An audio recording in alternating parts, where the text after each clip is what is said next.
5 steps to coping with leaving the U.S. and family behind. Let's talk about it. I wanted to make this video because a family member of ours had a question, and I wanted to give this person a shout out. I'll be looking down because I have notes here. So shout out to Shot Telco, okay? Asked this question, and I'll read it out. Have you pondered what your plan will be if your aging family members in the States require care, if they are unable to care for themselves?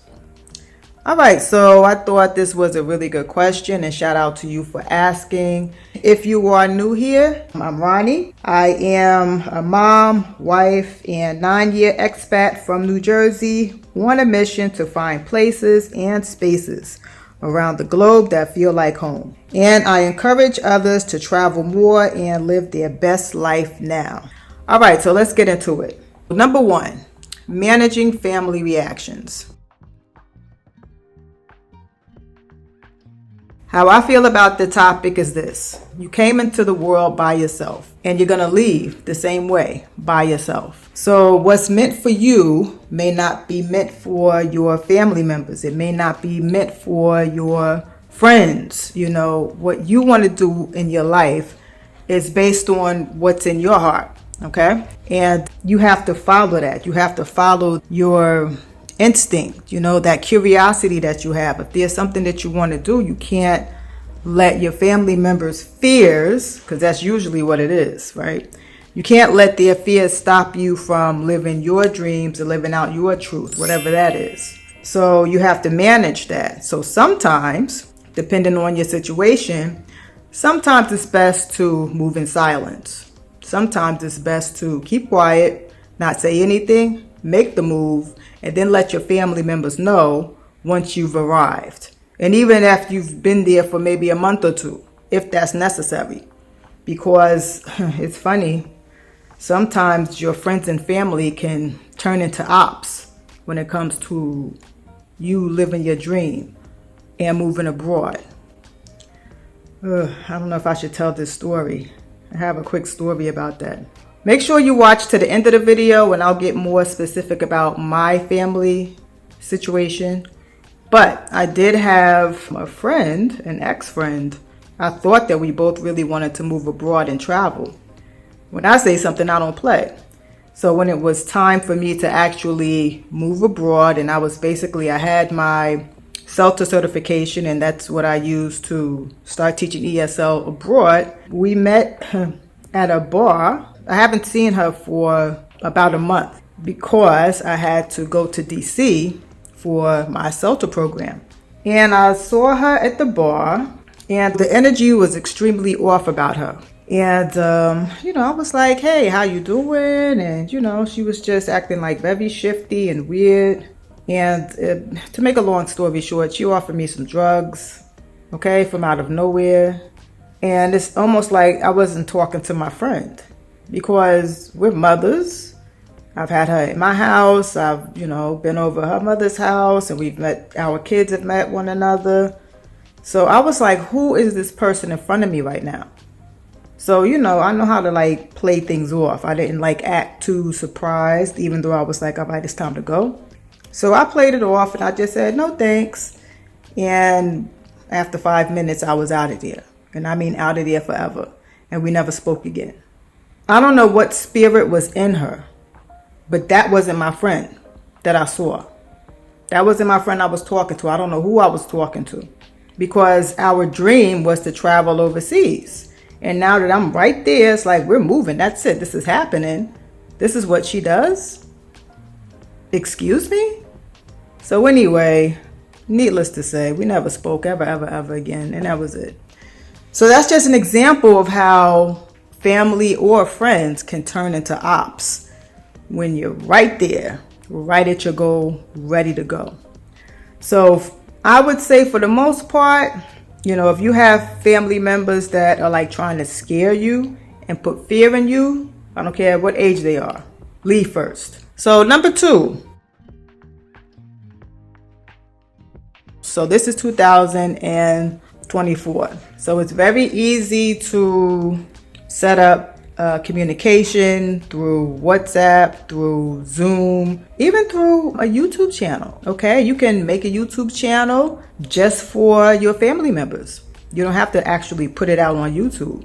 So then they feel a part of your experience and a part of your travels. I think that's a really great idea. Send it directly to them just so they feel like they're with you even though you're not physically there. Dealing with guilt and homesickness. For some of you, this might be an issue. This wasn't an issue for me because my situation's a little different from most. I lost my mother when I was 12. And everyone who had actively helped raise me and my brother passed on, with the exception of my father. So hi, Dad, if you're watching. But with the exception of him, everyone else is gone. And, you can watch to the end of the video and we'll talk more about that. I'll explain more about how I deal with that situation. But if you are dealing with guilt and homesickness, take something that's sentimental to you and call as often as you need. Make sure that you have the time differences, you schedule the time differences, and, just pick up the phone or FaceTime each other. You can do that on Instagram. So, nowadays, I think it's very easy to, stay in touch with family members. If you want to stay in touch with them, if they want to stay in touch with you, I don't think it's difficult at all. Also, I think it's good to not isolate yourself. If you're feeling homesick, the worst thing you can do is isolate yourself. Don't isolate yourself. Get around people that you enjoy. Do things that you enjoy. Just make sure that you're enjoying the process, okay? Because if you're moving abroad, it's because you want to. So enjoy the process. Make sure you stay with positive people and do things that fill your soul. Number 4, creating extended family that supports you. I think this is extremely important, especially when you're abroad. And I think this will happen to you regardless of whether you're looking for it to happen or not. There are going to be people that you meet along your journey. And this has happened to me where they become like family. You're going to meet people where you become very close. They're there for you like nobody's business. A short story. So when I was in China, I had to have a root canal. Now, I didn't speak fluent Chinese and I was in such pain. I was shaking. This friend of mine, shout out to you, Mr. B. You know who you are. This friend of mine was there for me like nobody's business. He went with me to the dentist and made sure, and he spoke fluent Chinese. So he made sure that the doctor understood exactly what I needed and that there were no communication issues. So I'm shaking. The doctor, he put the needle in my mouth and hit the nerve that he's supposed to hit. And it was 1, 2, 3, bam. The pain was gone. And I was like, oh my God, thank you. And not only was he there, he waited the whole time. And then once I got back, I wasn't feeling well. And he went and he got me a bowl of noodles or whatever and then left it right outside my door. Total gentleman, of course. I'm a married woman. And, now it's like he's my brother from another mother. Straight up. And this is going to happen to you. So, you have your blood relatives. But when you start traveling these streets, if you're a happy, friendly, open person, you are going to meet happy, open, and friendly people. And what's funny is that you're really going to meet people who have very similar situations like you. They're in similar situations. You have a lot in common, even if you're from different countries. And it's crazy. It's a beautiful experience. Well, anyway, I just want to show you my view. It's so nice outside. I think I should show you. Let me see. I just want you to see. It's a beautiful day outside. Weather's nice. It's very peaceful. Put you in a good mood, right? Puts me in a good mood. Okay, so let's continue. The last point that I want to talk about, and I'm looking at my notes here, is relying on spiritual practices. So relying on spiritual practices, I think this is one of the most important things that you can do. So in my situation, I don't have to worry about my family aging in the States because they've passed. But what that means is my family's with me in spirit. They get to see the world through my eyes. Every country that I visit, they're right there with me. And it's the same for you. I know there's a lot of you out there who have lost loved ones, maybe during the pandemic or, just in your life. And you might be feeling a way about that. There was a lot of people, not a lot of people, but there were certain people who felt so bad for me, so woe is me, And these are people who don't understand that there's no such thing as death. There's only transition.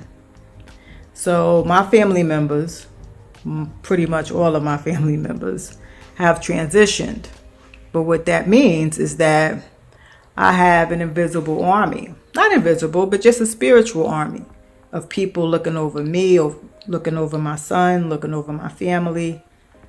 And I hope this is helpful for somebody watching. If you've lost family members, please believe that even though you don't see them, they're there. If you talk to them, you can bring out a picture and just start talking to them. And they're with you. Start talking to them and ask them questions. It's almost like you have real life superheroes. If you're contemplating doing something, if you have a question about something, you can talk to your ancestors. Only the ones that love you and that are good people and that wanted nothing but the best for you in real life. Only talk to them, okay? But just know that even though your parents have passed or your loved ones have passed, you're not alone. I'll give you a quick story. When I was 12, that's when my mother passed.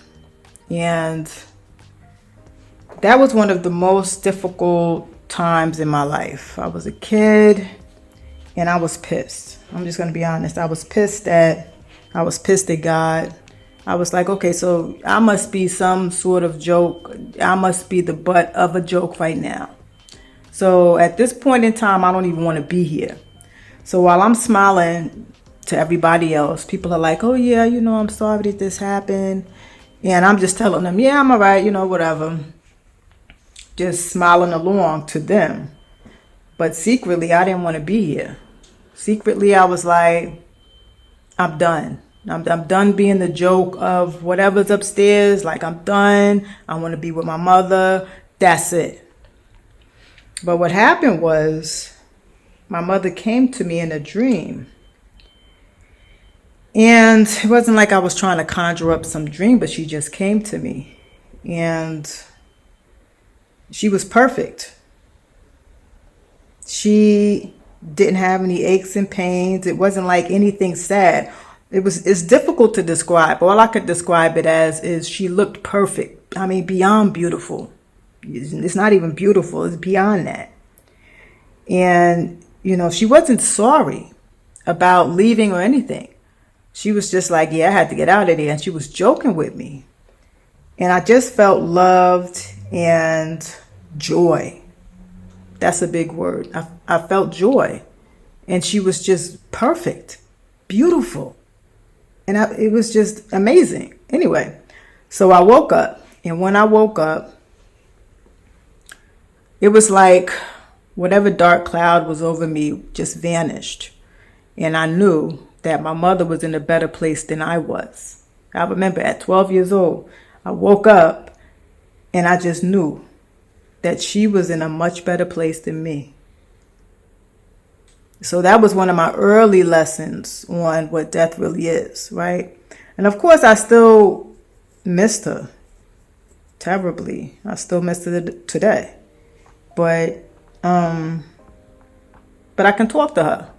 You know, when I bring pictures of my family members with me wherever I go, and they're with me. And there's so many stories. I'm not going to make this video too long, but there's so many stories of things that have happened, accidents, where I know that I'm protected. I know my family's protected. I know my son's definitely protected. So I hope that that gives someone watching, one of you, hope and like just belief that the person that you see in the casket, that's not your loved one, right? That's not the last image that you should think of, right? That's why I hate funerals. That's the last thing that they are. When they're in the casket, your family member is not there, okay? That's not them.